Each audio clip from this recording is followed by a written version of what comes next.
ರಾಜ್ಯದ ಕಾಂಗ್ರೆಸ್ ಸರ್ಕಾರವು ಕರಾವಳಿ ಭಾಗಕ್ಕೆ ಅನುದಾನ ನೀಡದೆ ಆಡಳಿತ ನಡೆಸುತ್ತಿದ್ದು, ಕಾಂಗ್ರೆಸ್ ಸರ್ಕಾರ ಕರಾವಳಿ ವಿರೋಧಿ ಸರ್ಕಾರ ಎಂದು ಕಾರ್ಕಳ ಶಾಸಕ ವಿ ಸುನೀಲ್ ಕುಮಾರ್ ವಾಗ್ದಾಳಿ ನಡೆಸಿದರು. ಹೊನ್ನಾವರ ಪಟ್ಟಣದ ನ್ಯೂ ಇಂಗ್ಲಿಷ್ ಸಭಾಭವನದಲ್ಲಿ ತಾಲೂಕಾ ಯುವ ಮೋರ್ಚಾ ಘಟಕದ ವತಿಯಿಂದ ಆಯೋಜಿಸಿದ ಸಂಘಟನಾ ಸಪ್ತಾಹ ಕಾರ್ಯಕ್ರಮ ಉದ್ದೇಶಿಸಿ ಮಾತನಾಡಿದ ಅವರು, ಬಿಜೆಪಿ ಪಕ್ಷದ ಯುವ ಮೋರ್ಚಾ ಘಟಕವು ಪಕ್ಷದ ಭವಿಷ್ಯದ ನಾಯಕರಾಗಿದ್ದಾರೆ. ರಾಷ್ಟ್ರಾಭಿಮಾನ ಹಾಗೂ ಅಭಿವೃದ್ಧಿಪರ ಚಳವಳಿಯಲ್ಲಿ ತಮ್ಮನ್ನು ತಾವು ತೊಡಗಿಸಿಕೊಳ್ಳಬೇಕು. ಇತ್ತೀಚೆಗೆ ಕಾಕ್ರೋಚ್ ಪಕ್ಷದ ಹೆಸರಿನಲ್ಲಿ ದೆಹಲಿಯಲ್ಲಿ ನಡೆದ ಹೋರಾಟವು ಅರಾಜಕತೆ ಸೃಷ್ಟಿಸುವ ಹುನ್ನಾರವಾಗಿದೆ. ನೀಟ್ ಪ್ರಶ್ನೆ ಪತ್ರಿಕೆ ಸೋರಿಕೆ ವಿರುದ್ಧ ಹೋರಾಟ ನಡೆಸುವವರು ಮರುಪರೀಕ್ಷೆ ನಡೆದು ಫಲಿತಾಂಶ ಬಂದ ಬಳಿಕ ಹೋರಾಟಕ್ಕೆ ಮುಂದಾಗುತ್ತಾರೆ. ಗೊತ್ತು ಗುರಿಯಿಲ್ಲದ ಹೋರಾಟ, ಇತಿಹಾಸದ ಬಗ್ಗೆ ಮಾಹಿತಿ ಇಲ್ಲದೆ 2014 ಪೂರ್ವ ದೇಶದ ಸ್ಥಿತಿಗತಿಯ ಬಗ್ಗೆ ಅರಿವಿಲ್ಲದೆ ಹೋರಾಟದ ಹೆಸರಿನಲ್ಲಿ ದೇಶ ವಿರೋಧಿ, ಹಿಂದೂ ವಿರೋಧಿ ಘೋಷಣೆ ಕೂಗುವ ಯುವ ಸಮುದಾಯ ದಾರಿ ತಪ್ಪುತ್ತಿದ್ದು, ಇಂಥವರಿಗೆ ಅರಿವು ಮೂಡಿಸುವ ಕಾರ್ಯ ಯುವ ಮೋರ್ಚಾ ಘಟಕದಿಂದ ನಡೆಯಬೇಕಿದೆ. ರಾಜ್ಯದಲ್ಲಿ ಆಡಳಿತ ನಡೆಸುವ ಕಾಂಗ್ರೆಸ್ ಸರ್ಕಾರ ಅಭಿವೃದ್ಧಿ ಮರೆತಿದೆ. 3 ವರ್ಷದಿಂದ ಒಂದೇ ಒಂದು ರೇಷನ್ ಕಾರ್ಡ್ ನೀಡಿಲ್ಲ. 4 ತಿಂಗಳಿನಿಂದ ಪಿಂಚಣಿ ಬಂದಿಲ್ಲ. ಉಡುಪಿ ಜಿಲ್ಲೆಯಲ್ಲಿಯೇ 40,000 ಪಿಂಚಣಿ ಕಾರ್ಡ್ ರದ್ದಾಗಿದೆ. ಶಾಲೆ ಆರಂಭವಾಗಿ 2 ತಿಂಗಳು ಕಳೆದರೂ ಪಠ್ಯಪುಸ್ತಕ ವಿತರಿಸಿಲ್ಲ. ಈ ಹಿಂದಿನ ಬಿಜೆಪಿ ಸರ್ಕಾರದ ಎಲ್ಲಾ ಯೋಜನೆಯನ್ನು ಕೈಬಿಟ್ಟು ಗ್ಯಾರಂಟಿಯನ್ನು ಸರಿಯಾಗಿ ನೀಡದೆ ಆಡಳಿತ ನಡೆಸುತ್ತಿದೆ. ಸರ್ಕಾರದ ಈ ಎಲ್ಲಾ ಧೋರಣೆಯ ವಿರುದ್ಧ ಯುವ ಮೋರ್ಚಾ ಹೋರಾಟಕ್ಕೆ ಮುಂದಾಗಬೇಕು.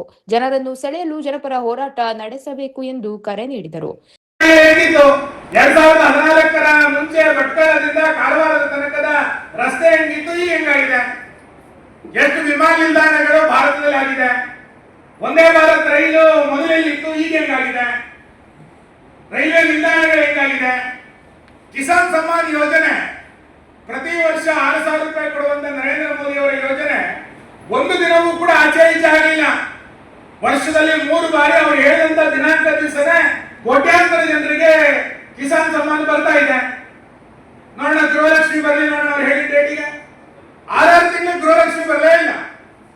ಗೃಹಲಕ್ಷ್ಮಿ 2,000 ರೂಪಾಯಿ ಬರ್ಲಿಕ್ಕೂ ನರೇಂದ್ರ ಮೋದಿ ಅವರ ಕಿಸಾನ್ ಸಮ್ಮಾನ್ 6,000 ರೂಪಾಯಿ ಪ್ರತಿ ವರ್ಷ ಏನ್ ಬರ್ತಾ ಇದೆ?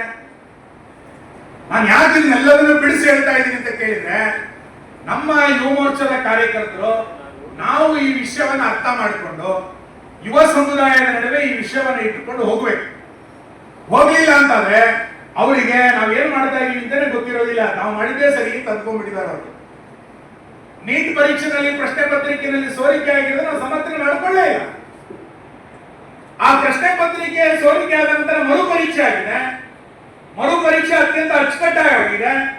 ಮರುಪರೀಕ್ಷೆ ಆಗಿ ಫಲಿತಾಂಶ ಬಂದಿದೆ. ಫಲಿತಾಂಶ ಬಂದು 15 ದಿನದ ನಂತರ ಜಂತರ್ ಮಂತರ್ನಲ್ಲಿ ಪ್ರತಿಭಟನೆ ನಡೆಯುತ್ತೆ. ಯಾರು ಇದರಿಂದ ಇದ್ದಾರೆ? ನಾವೇನಾದ್ರೂ ಯೋಚನೆ ಮಾಡ್ಬೇಕಲ್ಲ. ಅಷ್ಟು ಸಾವಿರ ಜನರು ಬರಲಿಕ್ಕೆ ಯಾರು ಹಣ, ಹಿಂದೆ ಇರುವಂತ ಹಣವನ್ನು ಹೂಡಿಕೆ ಮಾಡಿದವರು ಯಾರು? ಅಲ್ಲಿ ಬಂದಿರುವಂತವರು ಕಾಶ್ಮೀರಕ್ಕೆ ಪ್ರತ್ಯೇಕವಾಗಬೇಕು ಅನ್ನುವಂತ ಘೋಷಣೆಗಳನ್ನು ಯಾಕೆ ಕೂಗ್ತಾರೆ? ನೀಟ್ ಪರೀಕ್ಷೆಗೂ ನರೇಂದ್ರ ಮೋದಿ ಅವರ ತಾಯಿಗೂ ಏನ್ ಸಂಬಂಧ? ಯಾಕೆ ಘೋಷಣೆ ಕೂಗ್ತಾರೆ? ನೀಟ್ ಪರೀಕ್ಷೆಗೂ ರಾಮನಿಗೂ ಏನ್ ಸಂಬಂಧ? ನೀಟ್ ಪರೀಕ್ಷೆಗೂ ರಾಮಾಯಣಕ್ಕೂ ಏನ್ ಸಂಬಂಧ? ಯಾಕೆ ಅವರೆಲ್ಲ ಘೋಷಣೆಗಳನ್ನು ಕೂಗ್ತಾ ಇದ್ದಾರೆ ಅಂತಂದ್ರೆ, ಈ ದೇಶದಲ್ಲಿ ಯುವ ಸಮುದಾಯವನ್ನು ಮುಂದೆ ಇಟ್ಟುಕೊಂಡು ಒಂದು ಅರಾಜಕತೆಯನ್ನು ಸೃಷ್ಟಿ ಮಾಡುವಂತ ಒಂದು ಹುನ್ನಾರವನ್ನ ಕೆಲವರು ನಡೆಸಿದ್ದಾರೆ. ಈ ಹಿನ್ನೆಲೆಯ ಶಕ್ತಿಯನ್ನ ಇವತ್ತು ಅರ್ಥ ಮಾಡಿಕೊಳ್ಬೇಕು. ಕಾರ್ಯಕ್ರಮ ಉದ್ಘಾಟಿಸಿದ ಶಾಸಕ ದಿನಕರ್ ಶೆಟ್ಟಿ ಮಾತನಾಡಿ, ರಾಜ್ಯ ಸರ್ಕಾರ ಅನುದಾನ ನೀಡುವಾಗ ಬಿಜೆಪಿ ಪಕ್ಷದ ಶಾಸಕರಿಗೆ ತಾರತಮ್ಯ ಮಾಡುತ್ತಿದೆ.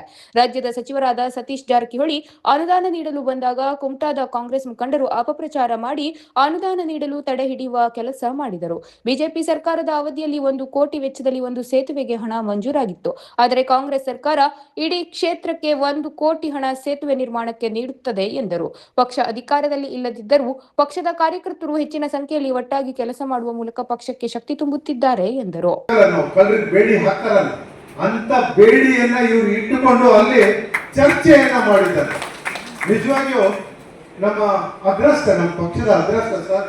ನೀವು ನಮ್ಮ ಪಕ್ಷಕ್ಕೆ ಆಸ್ತಿ. ನೀವು ಹೀಗಾಗಿ ನಮ್ಮ ಜಿಲ್ಲೆಗೂ ನೀವು ಬಂದಿದ್ದು ನಮ್ಮೆಲ್ಲರ ಪುಣ್ಯ ಅನ್ನುವಂಥದ್ದನ್ನ ನಾನು ಹೇಳಲಿಕ್ಕೆ ಬಯಸ್ತೇನೆ. ಬಹಳ ದೊಡ್ಡ ಸಂಖ್ಯೆಯಲ್ಲಿ ನೀವೆಲ್ಲ ಸೇರಿದ್ರಿ ಅನ್ನುವಂಥದ್ದನ್ನ ನಿಮ್ಮೆಲ್ಲರಿಗೂ ನಾನು ವೈಯಕ್ತಿಕವಾದಂತಹ ಅಭಿನಂದನೆಗಳನ್ನು ಹೇಳ್ತಾನೆ.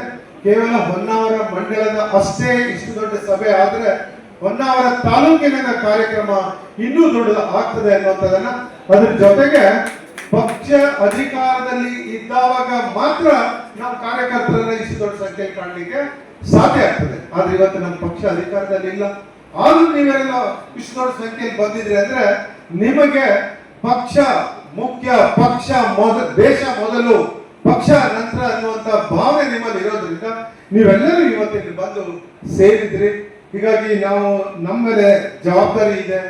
ವಿಶೇಷವಾಗಿ ಅಭಿವೃದ್ಧಿ ಬಗ್ಗೆ ನೀವೆಲ್ಲ ಹೇಳ್ಬೋದು, ಅಭಿವೃದ್ಧಿ ಹೆಚ್ಚಿಗೆ ಮಾಡಿ ಅನ್ನುವಂಥದ್ದನ್ನ ನಮ್ಮ ಕೈಯಲ್ಲಿ ಎಷ್ಟು ಅಭಿವೃದ್ಧಿ ಮಾಡಲಿಕ್ಕೆ ಈ ಕ್ಷೇತ್ರದಲ್ಲಿ ಸಾಧ್ಯ ಇದೆಯೋ ಅದನ್ನ ನಾನು ಮಾಡಿದ್ದೇನೆ.